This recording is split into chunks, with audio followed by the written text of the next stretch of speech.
سورہ بقرہ آیت نمبر 159، 160، 61 اور 62۔ ان 4 آیات میں اللہ تعالیٰ نے کائنات انسانی کے اس طبقے کا نشاندہی فرما کر اس طبقے کے متعلق ارشاد فرمایا کہ جو ایسے لوگ ہیں جن لوگوں پر ہر لمحہ ہر وقت اللہ تعالیٰ کی لعنت برس رہی ہے، اور صرف اتنا ہی نہیں کہ ان پر اللہ کی لعنت برس رہی ہے بلکہ کائنات میں سب لعنت کرنے والوں کی لعنتیں اور دھرتی کے سارے فرشتوں کی اور انسانوں کی ان پر لعنت برستی ہے۔ یہ وہ لوگ ہیں جن کا جرم یہ ہے کہ وہ حق کو چھپاتے ہیں اور اللہ تعالیٰ کے جو نازل کیے ہوئے واضح احکامات اور ہدایت ہے اس کو روپوش کرتے ہیں، چھپاتے ہیں۔ جب شریعت کا کوئی حکم آپ کو معلوم ہو اور اس کے بعد آپ اس کو چھپائیں لوگوں کے ڈر کی وجہ سے یا لوگوں کی خوشنودی کی وجہ سے یا لوگوں کو خوش کرنے کی وجہ سے، یا اللہ تعالیٰ کا حکم بدل دیں، یہود و نصارہ کے علماء ایسا کیا کرتے تھے کہ وہ لوگوں کو خوش کرنے کے لیے اللہ تعالیٰ کے احکامات جو تورات اور انجیل میں نازل ہوئے ان کو تبدیل کر دیا کرتے تھے۔ رات کو سوتے، صبح اٹھتے تو کہتے کہ اللہ نے یہ حکم نازل کیا ہے، حالانکہ اللہ تعالیٰ نے وہ حکم نازل کیا ہوا نہیں ہوتا تھا۔ یہ اتنا بڑا جرم ہے اس کائنات میں کہ جس جرم پر اللہ تعالیٰ نے قرآن میں سزا بیان کی ہے، اور سزا اتنی بڑی سزا بیان کی ہے کہ جس کا کوئی اندازہ نہیں۔ فرمایا کہ ان پر ہر لمحہ، ہر آن، ہر وقت اللہ کی لعنت برس رہی ہے۔ لعنت کرنا، کسی کو ملعون کہنا، یہ شریعت محمدیہ میں جائز نہیں ہے۔ لعنت کے جو الفاظ ہیں ان کے ہم معنی الفاظ استعمال کرنا بھی جائز نہیں ہے۔ لعنت کسے کہتے ہیں؟ کہ اللہ کی رحمت سے کوئی دور ہو جائے، اس کو کہتے ہیں کہ اللہ کی اس پر لعنت ہے۔ اگر آپ کسی کو کہیں نا کہ تو مردود ہے، تو اس کا مطلب ہے کہ آپ نے دوسرے لفظوں میں اسے یہ کہا کہ تو اللہ کی رحمت سے دور ہے۔ یہ بھی جائز نہیں، بہت بڑا گناہ ہے۔ اگر کسی کو ملعون کہا یا کہا کہ تیرے اوپر پھٹکار ہو، یا اس طرح کے کوئی بھی الفاظ جو کہ عام طور پر لوگ استعمال کرتے ہیں، یہ شریعت میں جائز نہیں ہے، سخت منع ہے۔ کسی پر بھی لعنت نہیں کر سکتے، اس لیے نہیں کر سکتے کہ کسی کے انجام کا نہیں پتہ۔ ہو سکتا ہے کہ جس کو آپ کہہ رہے ہو کہ وہ اللہ کی لعنت سے اس پر اللہ کی لعنت ہو اور اس کا انجام اچھا ہو جائے، آپ کے پاس کوئی پیمانہ نہیں ہے کہ آپ کسی کے ایمان کو جانچ سکے کہ وہ موت تک چلے گا یا نہیں۔ نبوت کے پاس تھا اور وہ پیمانہ تھا وحی کا۔ اس بنیاد پر رسول کریم صلی اللہ تعالیٰ علیہ وسلم نے لوگوں کی نشاندہی فرما کر یہ ارشاد کیا تھا، لیکن اللہ کے نبی صلی اللہ علیہ وسلم کے بعد قیامت تک کی امت کو یہ اختیار ہے ہی نہیں۔ اس پر اللہ کی لعنت ہوتی ہے جو 2 کام کرتا ہے۔ نمبر 1 کام کہ وہ اللہ کے احکامات کو لوگوں کی وجہ سے چھپاتا ہے، یا ڈر کی وجہ سے یا خوشی کی وجہ سے۔ دوسرا وہ کام کہ اس کی موت کفر پر ہوتی ہے، اس پر تو اللہ کی لعنت ہے۔ اور یہ جو یہاں پر اللہ تعالیٰ نے کہا نا کہ ان پر اللہ کی بھی لعنت، اللہ کے فرشتوں کی بھی لعنت اور انسانوں کی بھی لعنت، یعنی کہ ساری مخلوقات کی لعنت، یہ اس لیے ارشاد فرمایا کہ کسی کے کفر اور کسی کے حق کو چھپا لینا، ہدایت کو چھپا لینا، یہ اتنا بڑا جرم ہے کہ اس کے اثرات ساری مخلوقات پر پڑتے ہیں، اس لیے اللہ تعالیٰ نے ساری انسانیت کی اس پر لعنت اتاری ہے۔ اللہ کے علاوہ ہمیں یہ اختیار نہیں ہے۔ آج کل چھوٹی چھوٹی باتوں پہ اللہ معاف فرمائے ہماری زبان سے یہ الفاظ نکل جاتے ہیں، تو خواتین کی زبان سے تو بہت زیادہ نکلتے ہیں، اس لیے بہت زیادہ احتیاط کرنی چاہیے۔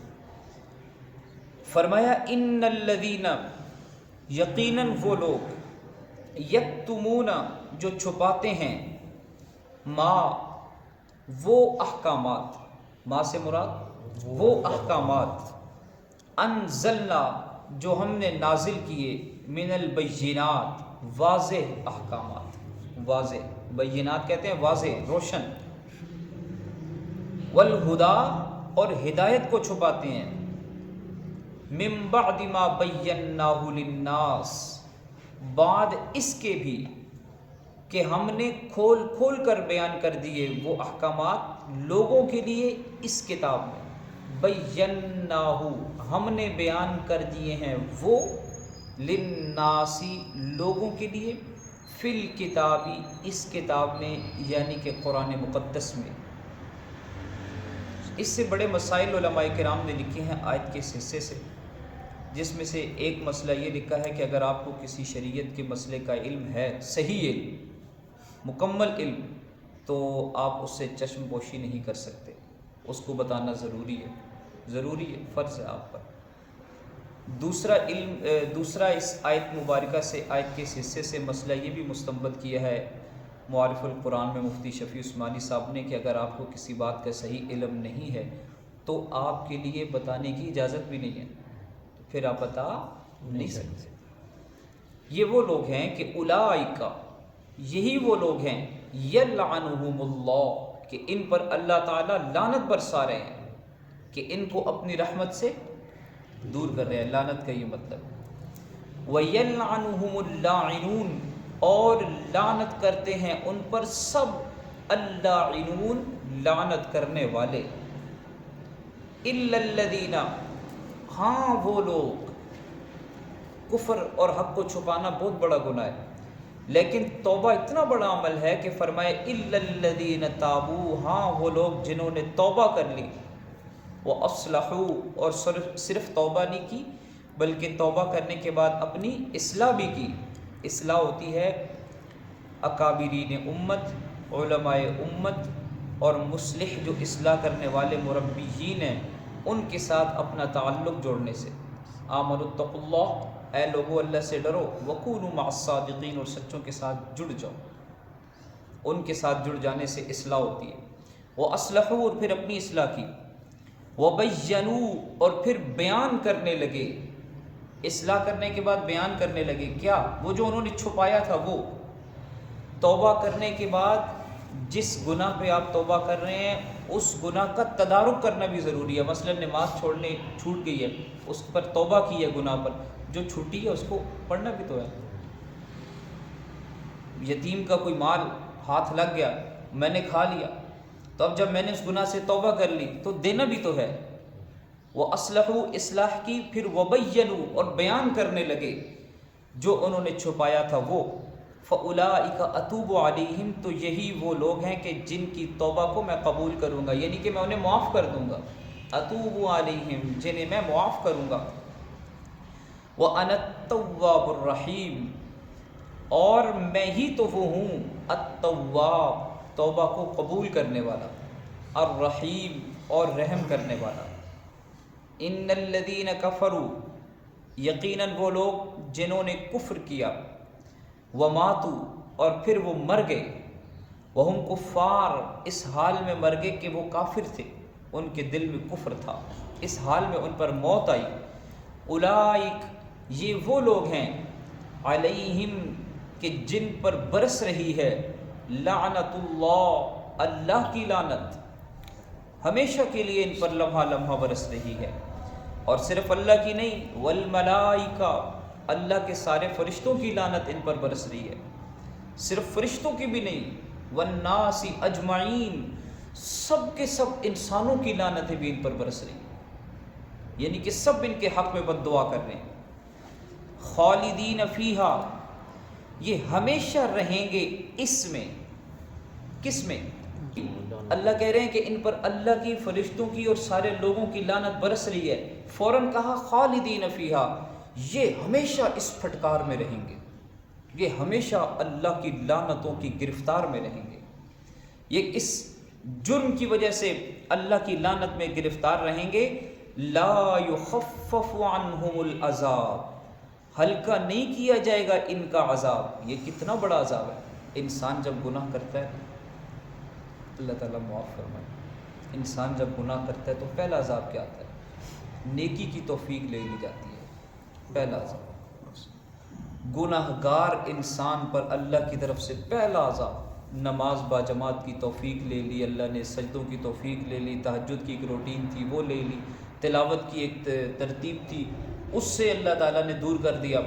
پہلا عذاب دل میں سختی پیدا ہو گئی، نرمی تھی اللہ نے اس کو سختی سے بدل دیا، نافرمانی پہ اتار دیا، وہ بڑوں کی بات نہیں سن رہا، برداشت نہیں کر رہا، حوصلے ختم ہو گئے. یہ پہلا عذاب. لا یخفف عنہم العذاب، ان کا عذاب ہلکا نہیں کیا جائے گا.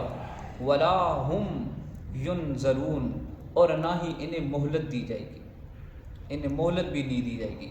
کل قیامت کے دن اللہ تعالیٰ ان کو سخت ترین عذاب میں گرفتار کریں گے. اللہ تعالیٰ سمجھنے کی اور عمل کرنے کی توفیق عطا فرمائے.